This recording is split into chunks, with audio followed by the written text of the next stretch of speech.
Morning students, BSc honours part 1 mathematics के विद्यार्थियों को हम लोगों ने डिस्क्रीट मैथमेटिक्स की सेट थ्योरी के बारे में पढ़ाई की थी। इनके बारे में हमने अध्ययन किया और इसकी कुछ डेफिनेशंस, कुछ टाइप ऑफ सेट्स, सबसेट्स और फिर इनकी कुछ properties, union, intersection and difference of the sets and subsets. Then today आज हम इन पे कुछ थ्योरम्स प्रूव करेंगे। Theorem is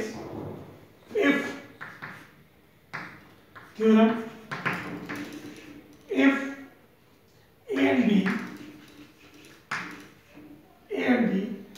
are subsets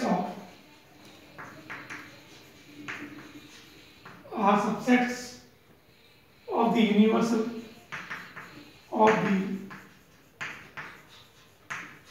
universal set U, then prove that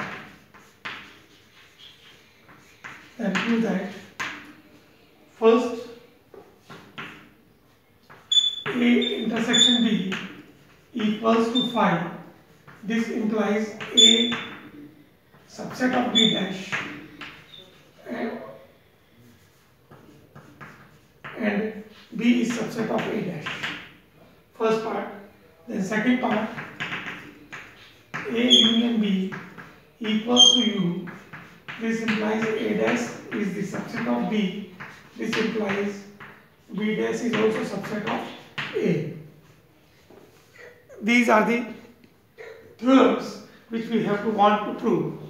First of all, if A and B are the subsets of the universal set U, universal set के subset आपको given है, and then prove that A intersection B equals to phi is implies A is the subset of B dash or also implies B is subset of A dash. Second देखें कि A union B is equals to universal set.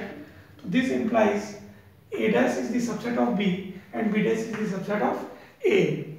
Prove कीजिए। तो first of all proof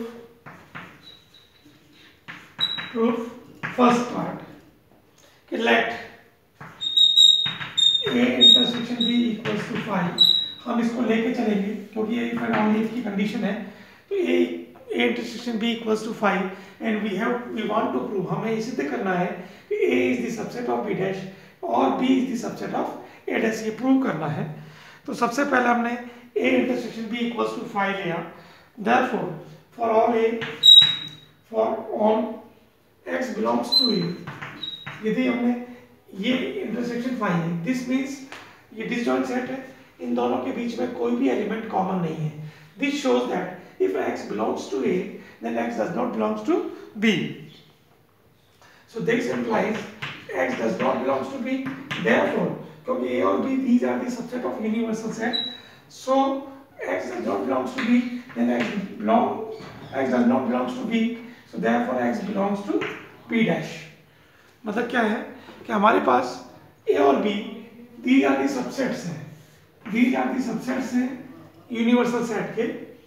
अगर हमने क्या किया कि ये हम लेके चल रहे हैं A intersection B equals to phi, therefore यदि A x belongs to A में है तो x does not belongs to B because A intersection B equals to phi, therefore x belongs to B dash universal set. So this shows that A is the subset of B dash, क्योंकि x इस A में belong कर रहा है, x belong कर रहा है B dash में, तो x मतलब A is the subset or equivalent to B dash. This is the equation number 1. This is equation number 1. Therefore A is the subset of B dash and A intersection B equals to phi, ये हम given है, ये हमारे पास है। So this implies A is subset of B dash. This is the equation number 1. इसको अपन इस form में लिखें, this is equation number 1. ये हमारे पास equation number 1 है। अब again that उल्टा करें, A intersection B dash हमने मान लिया। Therefore for y belongs to A intersection B, this implies y belongs to A and y belongs to b, क्योंकि दोनों में बिलोंग करेगा, y belongs to a and y belongs to b. This implies क्योंकि y belong कर रहा है a में, y belong कर रहा है b में, तो y also belongs to b dash and y belongs to a. This shows that y belongs to b and y belongs to b dash.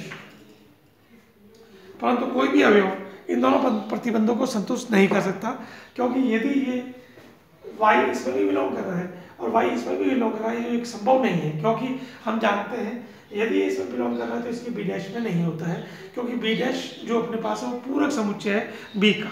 So therefore अतः इसलिए हमारे पास क्या होगा, a intersection b equals to 5. This implies a is subset of b dash. This implies a intersection b equals to 5. ये इसके बराबर होगा, ये दिस कंडीशन. तो this is your second condition. Then from first and second,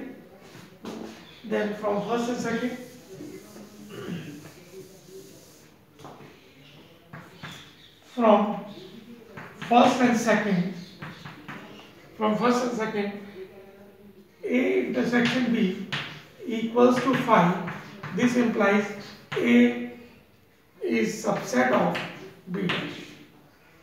Similarly we can prove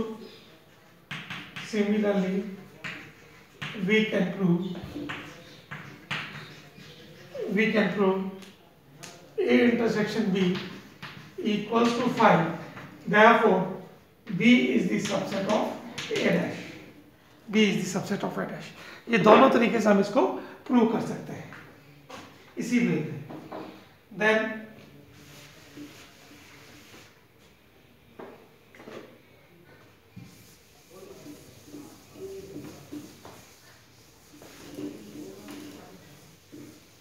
this is the first part. Then second part हम prove करेंगे.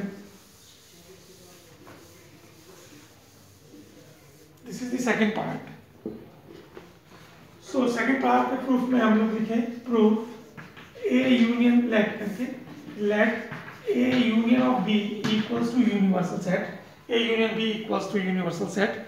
Then X belongs to A dash.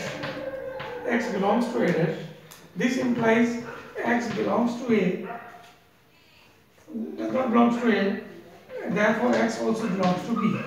यहाँ से देखें आप, A union of B is equals to universal set if X belongs to A dash.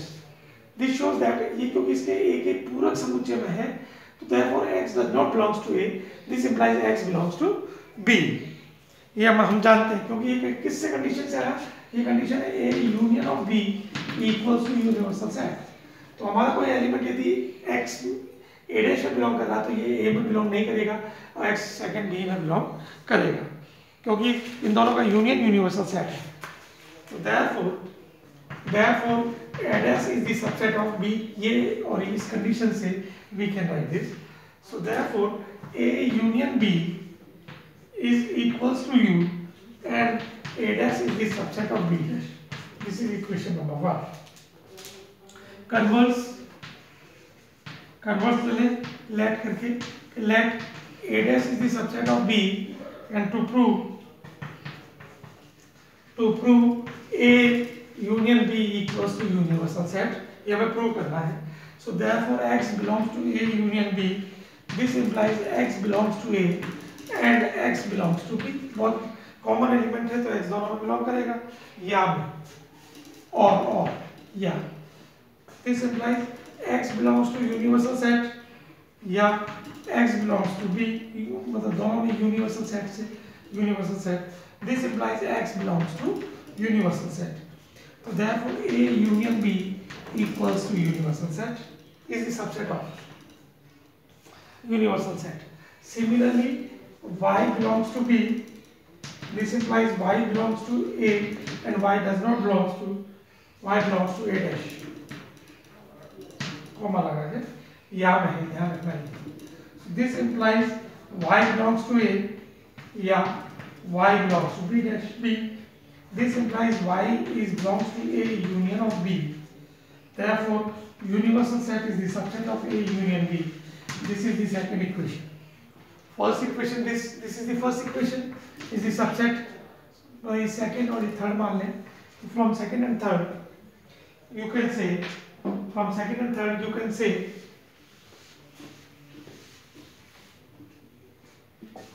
from second and third you can say A union B equals to universal set. Therefore A dash is the subset of B. This implies A union B equals to of U. Similarly, we can prove second part, B dash is subset of A dash. Similarly, we can prove B dash is also subset of A. Therefore A union B equals to universal set. ये दोनों को हम prove कर सकते हैं. इसी तरीके से आप इसको प्रूव कर लें. Now we want to prove another theorem. हम इसी तरीके से एक another theorem भी हम प्रूव करेंगे. ये theorems सेट थ्योरी पर आधारित है, जो कि आप आसानी से इसको देख सकते हैं. इनके प्रूफ को आप देख सकते हैं. इसलिए आप इसको एक बार वापस करके देखें कि किस तरीके से ये हमने की है. और इन थ्योरम्स को यूनिवर्सल सेट, फिर इसके बाद कॉम्प्लीमेंट सेट, फिर इसके बाद में आप लोग बिलोंग्स टू, ये कंडीशंस आपको आनी चाहिए. उसके आधार पर यह हम कर सकते हैं. Now we want to prove another theorem for the Cartesian product of the sets. Cartesian product of the sets पर अनदर थ्योरम हम प्रूव करेंगे. जैसे simply we want to prove another theorem. If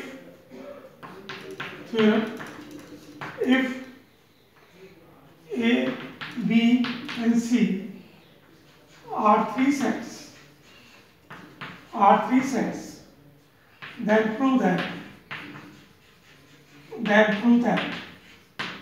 is important theorem. Then prove that first A by B union C equals to A by B union of A by C, first part.